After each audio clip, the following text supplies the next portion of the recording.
बिस्मिल्लाहिर्रहमानिर्रहीम, अस्सलाम वालेकुम। जी बच्चों, हमारा आज सेकंड ईयर का जो टॉपिक हम स्टार्ट करने जा रहे हैं चैप्टर नंबर 12 का, उसका नाम है electric flux through a surface enclosing charge.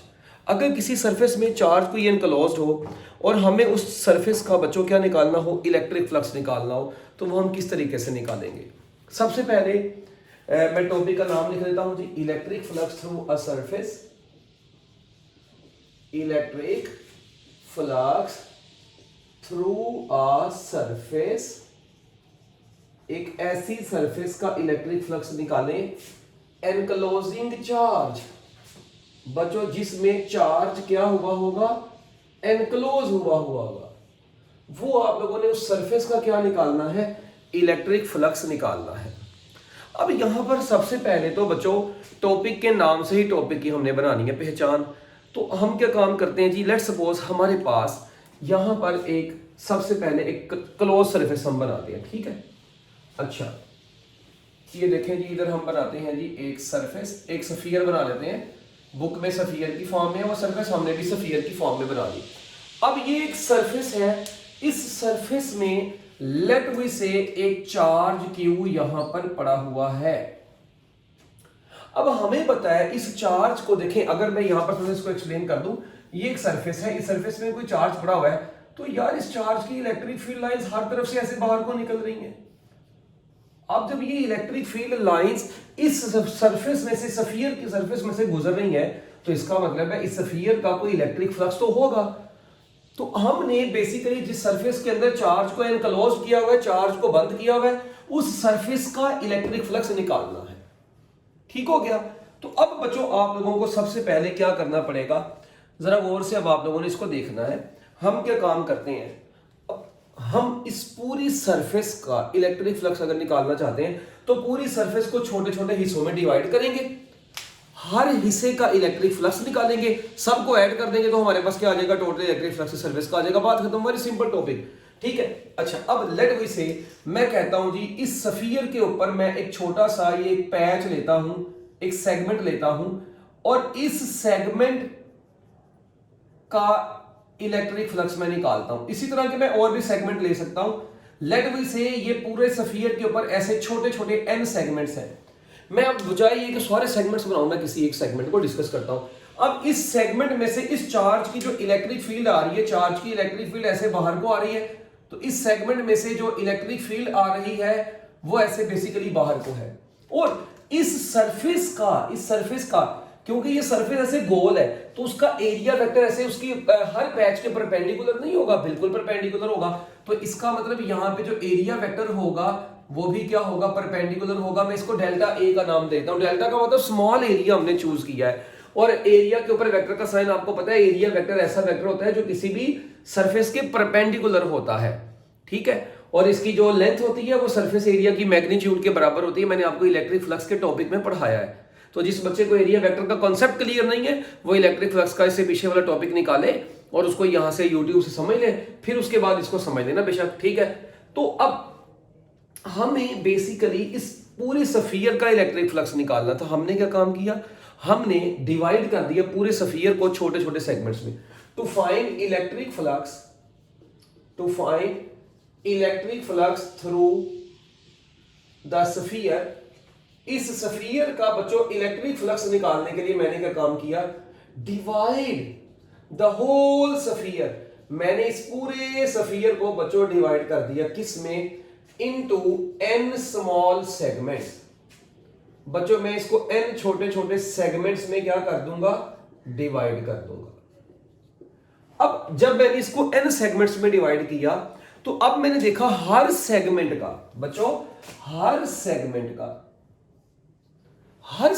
का जो इलेक्ट्रिक फील्ड है, लेट्स सपोज पहले वाले की E1, दूसरे वाले की E2, तीसरे वाले सेगमेंट की E3 और एंड वाले सेगमेंट की लेट्स सपोज EN। मैंने सफियर के जितने भी सेगमेंट्स बनाने हैं, सब सेगमेंट्स की इलेक्ट्रिक फील्ड लिख दी। अच्छा, हर सेगमेंट का एरिया वेक्टर, पहले वाले का डेल्टा A1, दूसरे वाले का डेल्टा A2, तीसरे वाले का डेल्टा A3, अच्छा एंड सो ऑन। बच्चों मैंने इसको डेल्टा AN लिख दिया। मैंने हर सेगमेंट का एरिया वेक्टर भी ड्रॉ कर दिया, ठीक है। अच्छा, अब हर सेगमेंट के मुझे पता है क्या जो इलेक्ट्रिक फ्लक्स होगा हर सेगमेंट का, पहले वाले का बच्चों क्या होगा, लेट्स सपोज मैं कहता हूं phi E1, दूसरे वाले का phi E2, तीसरे वाले का phi E3, और कहां तक चलेगा बच्चों, ये phi En तक चलेगा। अब हर सेगमेंट का मैंने फ्लक्स भी तो निकालना है ना, तो मैंने पहले वाले सेगमेंट को phi E1, दूसरे वाले को phi E2, phi E3 and phi En तक का नाम दे दिया। तो अब बच्चों मुझे बताएं जो टोटल इलेक्ट्रिक फ्लक्स होगा इसका, इस पूरी सरफेस का जो टोटल इलेक्ट्रिक फ्लक्स होगा वो इन तमाम इलेक्ट्रिक फ्लक्सेस के सम के बराबर होगा। तो मैं कह सकता हूं total electric flux through this closed surface is equal to sum of electric flux of each segment. तो ये ले जी, हम लोगों ने हर सेगमेंट के इलेक्ट्रिक फ्लक्स को क्या कर दिया, ऐड कर दिया, तो हमारे पास टोटल इलेक्ट्रिक फ्लक्स अभी आ गया। अब इलेक्ट्रिक फ्लक्स को ओपन कैसे करते हैं, आपको पता है इसका फार्मूला, वो बचपन में पढ़ा था, E1 डॉट डेल्टा A1 जमा इसका E2 डॉट डेल्टा A2, और ये कहां तक चलेगा जमा एंड सो ऑन। मैं 3 वाला भी लिख सकता हूं, चलो लिख देते हैं, ठीक है, E3 डॉट डेल्टा A3 जमा एंड सो ऑन, और ये कहां तक जाएगा En डॉट डेल्टा En। तो ये आप लोगों के पास बच्चों इस वक्त सारे इलेक्ट्रिक फ्लक्स मैंने लिख दिए। अब मुझे पता है जब ई डॉट प्रोडक्ट को ओपन करेंगे तो यहां पर आएगा E1 delta A1 cos 0 degree. अब यहां पर इंटरेस्टिंग चीज ये है कि मैंने थीटा को 0 डिग्री क्यों लिखा है, क्योंकि देखें हर सेगमेंट का एरिया वेक्टर और इलेक्ट्रिक फील्ड क्या है, पैरेलल है। आप देख सकते हैं दोनों की डायरेक्शन एक तरफ है, तो दोनों पैरेलल है, इससे थीटा 0 डिग्री आ गया। फिर E2 delta A2 cos 0 degree, फिर E3 delta A3 cos 0 degree, और ये बच्चों कहां तक चला, En delta An cos 0 degree. अब cos 0 डिग्री तो 1 होता है बच्चों, तो हमारे पास ये ओवरऑल इक्वेशन बच गई E1 डेल्टा A1 जमा E2 डेल्टा A2 जमा E3 डेल्टा A3 जमा and so on En delta An। अब एक यहां पर बड़ी अच्छी सी चीज है, वो क्या है, आप मुझे एक बात बताइएगा, जरा गौर से सुनिएगा। ये जो पूरी सरफेस है, इस पूरी सरफेस के सेंटर में पड़ा हुआ है ये चार्ज क्यू, तो किस पॉइंट पर किस सेगमेंट की इलेक्ट्रिक इंटेंसिटी ज्यादा होगी, क्योंकि सारे सेगमेंट सेंटर से सेम डिस्टेंस के ऊपर है। आप एक फुटबॉल कंसीडर करें ना, तो फुटबॉल के ऊपर का किसी भी ऊपर वाले पॉइंट का सेंटर तक का डिस्टेंस क्या होगा, हर जगह से वो सेम होगा। इसका मतलब बेसिकली ये हर सेगमेंट का, जितने भी मैं सेगमेंट बनाऊंगा ये ग्रीन वाले, हर सेगमेंट का चार्ज से डिस्टेंस क्या होगा, सेम होगा। इसका मतलब हर सेगमेंट की इलेक्ट्रिक फील्ड इंटेंसिटी सेम होगी।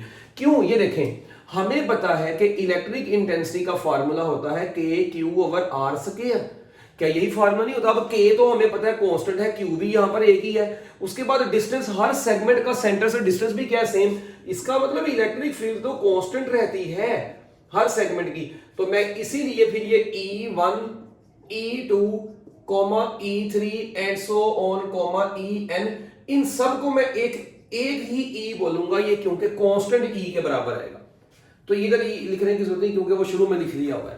तो देखिए अब इसका मतलब हर इलेक्ट्रिक फील्ड की जगह पर मैं E लिखूंगा, तो बच्चों मैं उस E को कॉमन भी ले लूंगा, तो अंदर बन जाएगा डेल्टा A1 जमा डेल्टा A2 जमा delta A3 and so on, और ये आ गया जमा डेल्टा An। अब इलेक्ट्रिक इंटेंसिटी का को यहीं पे रहने देते, क्या मैं ये सारे एरियाज को जब ऐड करूंगा तो ये पूरी स्फीयर का एरिया नहीं बन जाएगा? यस, तो ये बन जाएगा एरिया ऑफ द स्फीयर। ये सारे पैचेस को ऐड करेंगे इनके एरियाज को, तो एरिया ऑफ स्फीयर बन जाएगा।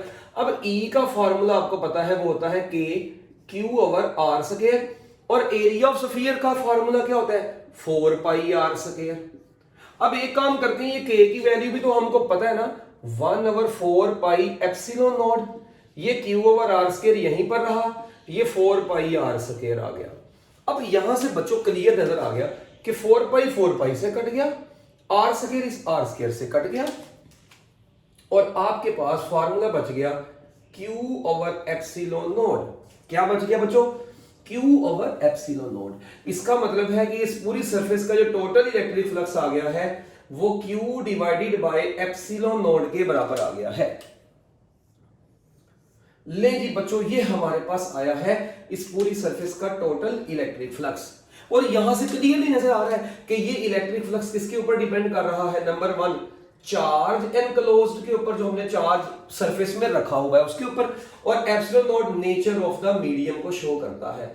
इसका मतलब ये हुआ कि total electric flux passing through any close surface only depends upon nature of the medium and charge enclosed. ये सिर्फ दो चीजों के ऊपर डिपेंड करता है। क्या ख्याल है? तो बच्चों चार्ज एनक्लोज्ड के ऊपर और नेचर ऑफ द मीडियम के ऊपर डिपेंड करता है। अब यहां से इसका मतलब है, मैं ये कह सकता हूं कि किसी भी सरफेस का जो इलेक्ट्रिक फ्लक्स है, देखें लेट्स सपोज मैं कहता हूं ये एक मैंगो लाइक शेप है, ये एक स्फीयर है, 2 कूलम का चार्ज इसमें पड़ा है, 2 कूलम का चार्ज इसमें पड़ा है। तो बच्चों इलेक्ट्रिक फ्लक्स जो 2 कूलम का होगा वो इन दोनों सरफेसेस में से सेम ही फ्लो करेगा। इसमें से भी 4 लाइनें गुजरी है, इसमें से भी 4 लाइनें गुजरी है, 2 कूलम का चार्ज है। लेट्स सपोज कि 4 लाइनें थी, वही 4 लाइनें इसकी इधर से भी गुजरी है, इधर से भी गुजरी है। इसका मतलब इलेक्ट्रिक फ्लक्स जो होगा वो चार्ज की वैल्यू के ऊपर डिपेंड करेगा। अगर ये 2 कूलम की जगह 4 कूलम होता तो बच्चों इसकी फील्ड लाइन ज्यादा होनी थी, तो इसमें से भी ज्यादा लाइनें गुजरनी थी। इसका मतलब ये हुआ कि इसका शेप के साथ कोई लेना देना नहीं है। इसका सरफेस जिसका फ्लक्स निकालने जा रहे हैं उसकी ज्योमेट्री के साथ कोई लेना देना नहीं है।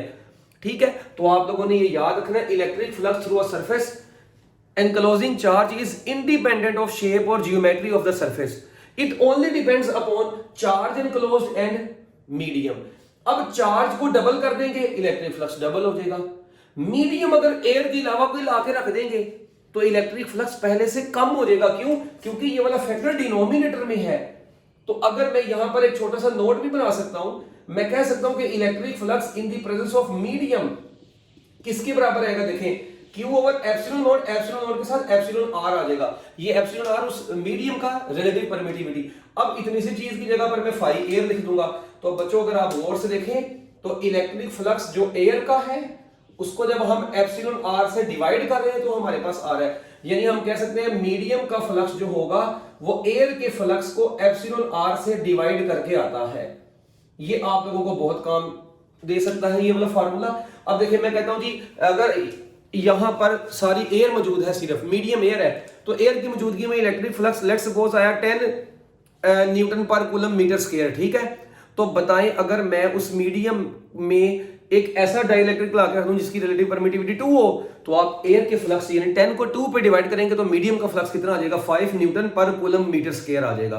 तो आप इस तरीके से बच्चों इलेक्ट्रिक फ्लक्स को फाइंड आउट कर सकते हैं। तो ये शेप के ऊपर डिपेंड नहीं करेगा, सिर्फ चार्ज की वैल्यू और नेचर ऑफ द मीडियम के ऊपर डिपेंड करेगा। फिर इसी तरह बच्चों यहां से डिफरेंट किस्म के एमसीक्यूज बनते होते हैं। अगर मैं आपको कहता हूं जी एक सरफेस है उसके अंदर 2 इक्वल बट ऑपोजिट चार्जेस हैं, बताएं उस सरफेस का टोटल इलेक्ट्रिक फ्लक्स क्या होगा? भाई अगर 2 इक्वल बट ऑपोजिट चार्जेस हैं तो नेट चार्ज 0 हो जाएगा, क्योंकि वो दोनों एक दूसरे को कैंसिल कर देंगे। तो नेट चार्ज 0 हो जाएगा तो इलेक्ट्रिक फ्लक्स 0 होगा।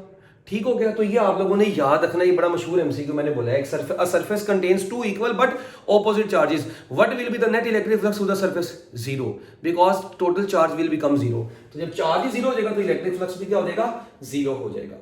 ठीक है, तो ये आप लोगों ने बच्चों electric flux through a surface enclosing charge के टॉपिक को बोर्ड के पेपर में इसी तरीके से जिस तरह मैंने बताया है कॉन्सेप्ट के साथ लिख के आना है, फिर आपको पूरे नंबर मिलेंगे। ठीक है, अब पेपर में एक मतलब एमसीक्यू आया था जी, what will be the value of electric flux through a surface enclosing a charge of 1 coulomb. 1 coulomb का चार्ज अगर हो, एक और बात बता रहा हूं, ये देखें अगर चार्ज 1 कूलम का होगा तो बच्चों आप जस्ट 1 यहां पे पुट करेंगे, एप्सिलॉन नॉट की वैल्यू पुट करेंगे, डिवाइड करवाएंगे, जो आंसर आएगा वो आपका इलेक्ट्रिक फ्लक्स होगा। बच्चे वहां पे सोची पड़ जाते हैं यार फार्मूला कौन सा लगाएं भाई, चार्ज उसने 1 बोल दिया है तो मीडियम तो एयर ही है, तो एप्सिलॉन नॉट की वैल्यू पुट करें, उसको डिवाइड करें 1 से, तो आप लोगों का आंसर आ जाएगा इलेक्ट्रिक फ्लक्स का। तो इससे एमसीक्यू बन सकते हैं। ओके बच्चों, तो ये लेक्चर आपका यहाँ पर आज खत्म होता है। मैं उम्मीद करता हूँ कि आप लोगों को समझ आ गया होगा। तो अपना ये जो लेक्चर है ये लाजमी अपने फ्रेंड्स से शेयर करें। जिन बच्चों ने चैनल सब्सक्राइब नहीं किया, जो न्यू है वो लाजमी सब्सक्राइब करें और बेल आइकॉन का बटन भी दबा दें। ओके बच्चों, अल्लाह हाफिज।